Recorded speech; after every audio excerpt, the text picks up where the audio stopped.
I wasn't failing every class, just hers. Advanced rhetoric and modern prose. The kind of course you register for thinking it'll be about novels you've already skimmed and discussions you can fake with a clever remark. I've been coasting like that for years, but her class was different. With her, you couldn't coast. The teacher, Ms. Harris, 30-something, maybe late 30s, with a presence that made even the loudest students shut up the second she stepped inside. She didn't need to raise her voice. She didn't even need to ask for attention. It just happened, like the air tightened around her when she entered. Her wardrobe was deceptively simple. White or cream blouses tucked neatly into dark skirts, modest heels that clicked steadily across the floor, thin framed glasses she'd slide down her nose when she read aloud. Nothing flamboyant, nothing exaggerated. Yet there was something in the way she carried herself that felt sharper than the rest of the world. You couldn't help but notice. Or maybe I just couldn't. By mid-semester, I was already on thin ice. 2 assignments late, 1 essay barely readable, participation almost non-existent. She never embarrassed me in front of the class, but the weight of her gaze when she scanned the rows always landed squarely on me, like she could see through my excuses before I even thought of them. So when she stopped me at the door one Thursday and said, "Stay after," I knew what was coming. The last student slipped out and the room changed. Empty desks, fading afternoon light through the blinds, the distant sound of lockers slamming in the hall. She remained by her desk, gathering papers into a stack, deliberate, unhurried. I stood frozen near the door, pretending to check my phone, though I hadn't even unlocked the screen. "Mr. Walker," she said finally, without looking up, "do you know why I asked you to stay?" I swallowed. "Because I'm behind." Her eyes lifted, calm, unreadable. "That's one way of putting it. Another is that you're wasting my time." The words stung more than I expected. "I can catch up." "You've said that before," she replied. She set the papers aside, removed her glasses, and leaned lightly against the desk. "But you don't." "Why?" I hesitated. "I've been distracted." Her brow arched slightly. "By what?" "Life, I guess." She studied me in silence, the kind that makes you wish you hadn't opened your mouth at all. Then she crossed her arms, the fabric of her blouse tightening faintly, and said, "Life is not a valid excuse in my classroom." I nodded, heat rising in my face. "Still," she continued, "I don't think you're incapable. I think you're undisciplined. There's a difference. And I don't reward excuses." I wanted to disappear, but I also wanted to defend myself. "I'm not trying to make excuses." Her lips curved almost. Not a smile, not really, but enough to make me wonder if she enjoyed watching me squirm. She pushed away from the desk and walked closer, her heels striking softly against the linoleum. She stopped a step too near, close enough that I caught the faint scent of coffee and perfume clinging to her. "You sit in the back," she said. "You think that keeps you invisible. Doesn't. I notice when your eyes are somewhere else." I forced myself not to glance down. Her gaze sharpened. "Do you want to pass this class, Mr. Walker?" "Yes." "Then you'll prove it. Tomorrow after hours. You'll rewrite your last paper in front of me." "In front of you?" Her expression didn't waver. "That way I'll know you're capable of focus when the distractions are removed." I nodded slowly, though my chest tightened with a pressure I couldn't name. She slid her glasses back on and returned to her desk, dismissing me with a simple, 7 o'clock sharp." I left the room with my pulse too loud in my ears, the echo of her words chasing me into the hall. I told myself it was just an extra session, just schoolwork, nothing more. But deep down, I already knew. Nothing about it felt like just schoolwork. The building was nearly empty when I returned the next evening. Just a few scattered lights in the faculty offices and the faint echo of a cleaning cart's wheels somewhere down the hall. I stopped outside her classroom and stared at the door, wondering, again, if this was a mistake. But before I could hesitate too long, it opened. Miss Harris stood there in the glow of the overhead light, her hair loosely pinned, blouse sleeves rolled to the elbows. No students, no distractions, just her. "You're early," she said. "5 minutes," I replied. She stepped aside. "Still early." I walked in. The desks were pushed to the sides of the room, leaving only one near the front, facing hers. A laptop sat open, a bottle of water, a stack of paper. "You'll write here," she said. "I'll be over there. No headphones, no phone. Just you and the prompt." I nodded. "Okay." She handed me a printed sheet with 3 essay options. I barely skimmed it before picking one. I couldn't focus on the text. My attention was pulled elsewhere. The way she moved, the way her voice dropped at the ends of sentences, the faint clink of her bracelet as she poured herself tea from a thermos. I sat down and opened the laptop. The cursor blinked on a blank screen. "Timer starts now," she said. For 20 minutes, I typed, focused, or tried to. Every time I paused to think, I could feel her across the room, silent, watching, not even pretending to look away. It was maddening. At one point, she stood to grab a folder from the cabinet behind me. I didn't mean to look, but I did. She walked slowly, deliberately, heels soft against the tile. When she passed behind me, her presence felt like a pulse. "You stopped writing," she said. I blinked at the screen. "I was thinking." Her voice was closer now. "Are you always this distracted?" "Not always." She circled around and stood beside the desk, peering over my shoulder at the screen. Her blouse was looser today, soft beige, one button lower than usual. As she leaned slightly, her perfume hit me like a wave. "You've only written 2 paragraphs," she said. "I'm getting into it." She said nothing for a moment. Then, slowly, she adjusted the front of her blouse, pulling it just slightly, smoothing the fabric across her chest with both hands. Her movements were deliberate, controlled. Then her voice came, calm and quiet. "Is this what distracts you?" My throat went dry. I didn't answer. I didn't know how. She tilted her head, studying me. "I've seen your eyes wander in class," she continued. "You think I don't notice, but I do." I opened my mouth, but no words came. "I'm not offended," she added, still watching me. "Curiosity is natural, but lack of focus has a cost." She took a step back and folded her arms. Her blouse settled again, but the damage was already done. "I don't ask for silence in my classroom," she said. "I ask for presence." I nodded, still unsure where to look. "Are you here now?" she asked. I met her eyes. "Yes." "Good." She returned to her seat. "Then keep writing." I stared at the screen again, hands stiff above the keyboard. The blinking cursor felt louder than the clock on the wall. What was this? Some test? A warning? A line she wanted me to toe without crossing?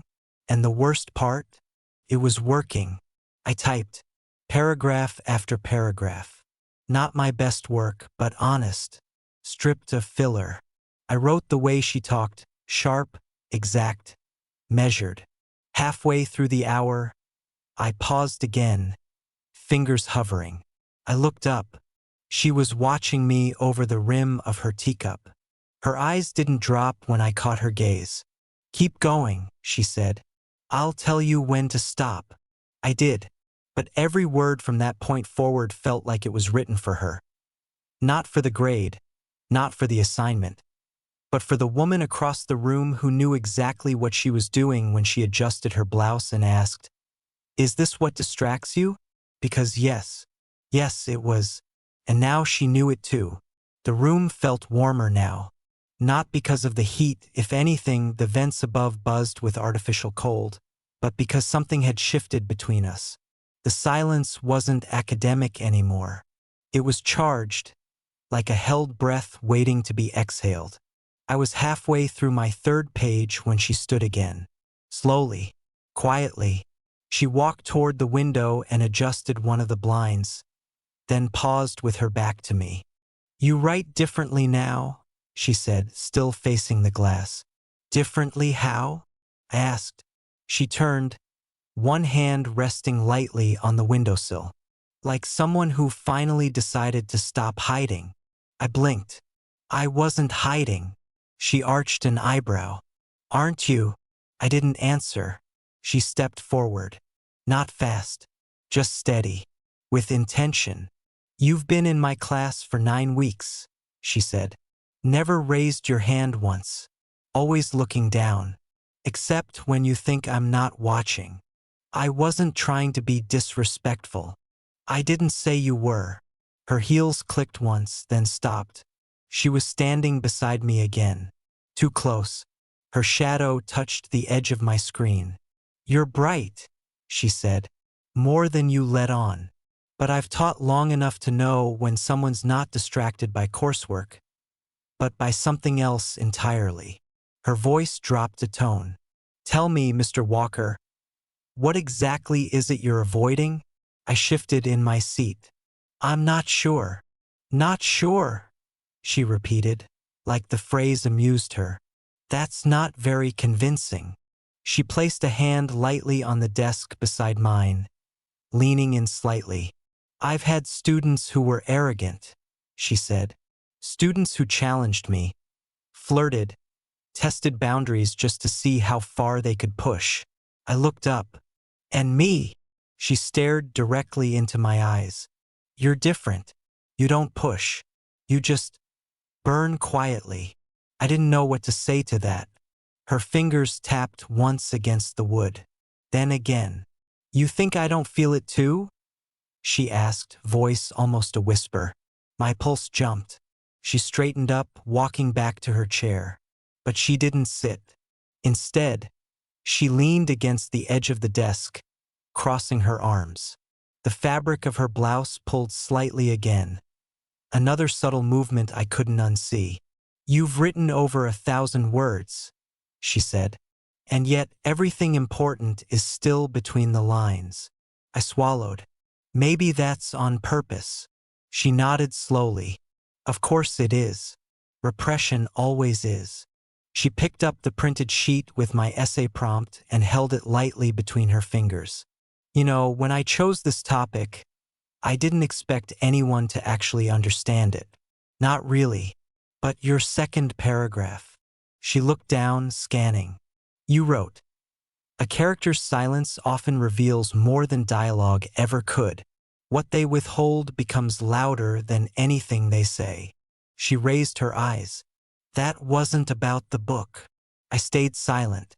She stepped forward again, placing the paper on my desk. "Let me ask you something," she said. "Have you ever said something honest that changed everything?" I nodded slowly. "Once." She tilted her head. "What happened?" "They didn't speak to me after." She smiled faintly. "Wrong audience." Then, without asking, she pulled up a chair beside me. Not across, not at her desk, but next to mine. Side by side. "Look at me," she said. I did. Her gaze held mine with unnerving stillness. "Do you find me distracting, Mr. Walker?" My mouth went dry. "Yes." "And do you think I mind that?" I hesitated. "I don't know." She leaned in, not too close, but enough. "Let me be clear. I don't mind honesty. I mind pretending." She reached toward the desk and lightly dragged her fingertip across the edge of my keyboard. "So let's not pretend anymore." The room seemed to narrow around us, like the air itself was listening. She folded her hands in her lap and looked down, almost thoughtful. "There are rules, of course," she said softly. "Always. but rules are only as solid as the people who enforce them. I stared at her, the paper between us, the dim classroom lights overhead casting soft shadows on the floor. She looked up again. "Do you want to keep writing?" I didn't know how to answer that, because for the first time in her class, writing was the last thing on my mind. We sat in silence for what felt like a long time. Her beside me, our chairs not quite touching. The laptop screen dimmed from inactivity, casting a faint glow that barely reached the edge of the desk. My fingers hovered near the keyboard but didn't move. She didn't rush me. She didn't move away either. Outside the window, the sky had gone from bruised blue to a kind of soft gray. The color that slips in just before evening gives itself fully to night. Finally, she stood. Her movement was smooth, almost graceful, and she walked slowly toward the desk at the front of the room. She picked up her thermos, unscrewed the cap, and poured the last bit of tea into her cup. Her voice was quiet when she spoke again. "Tomorrow is Friday," she said, without looking at me. "Most students think the week ends when class does." I turned toward her. "Does it?" She smiled faintly at the wall. "Not for everyone." I closed the laptop. "Do you want me to come back tomorrow?" She turned then, cradling the cup in both hands. Her blouse had wrinkled slightly where she'd leaned. Her hair had slipped loose from its pin. "That depends," she said. "Do you want to?" I stood up. The room felt strange with just us in it. Less like a classroom now, more like a space between things. Between roles. Between lines we hadn't quite crossed. "Yes," I said. "I do." She nodded once, not surprised. She moved past me, reaching for the light switch near the door. The fluorescent lights clicked off, leaving only the dim amber glow from the windows. She didn't open the door. Not right away. "Tell me something true," she said. "Before you go." I hesitated. Not because I didn't have an answer, but because I wasn't sure how much truth she wanted. "You already know what distracts me," I said. "But what scares me is how much I like it." She didn't smile, but her expression shifted, just a little. A quiet acceptance. "Thank you," she said. Then she opened the door. I stepped into the hallway. It was almost entirely dark now. The cleaning crew had moved on. The echo of my footsteps followed me down the corridor. But just before I turned the corner, I looked back. She was still standing in the doorway, one hand on the frame, the other loosely at her side. Her silhouette was framed by the warm light of the room, and her eyes, barely visible, were still on me. I didn't say anything. Neither did she. But it felt like something had been said anyway. That night I couldn't sleep.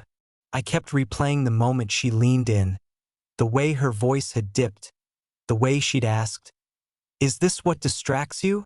And the answer wasn't just yes.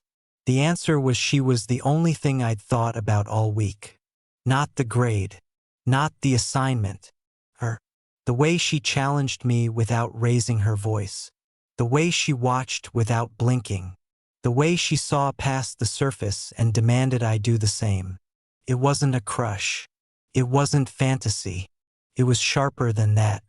And maybe, just maybe, it wasn't one-sided. The next day, I showed up 10 minutes early. The door was closed, but the light was on. I waited. At exactly 7 o'clock, the door opened. She stood there just like before, calm, poised, no smile, no greeting, but she held the door open. And this time I didn't hesitate. I walked in,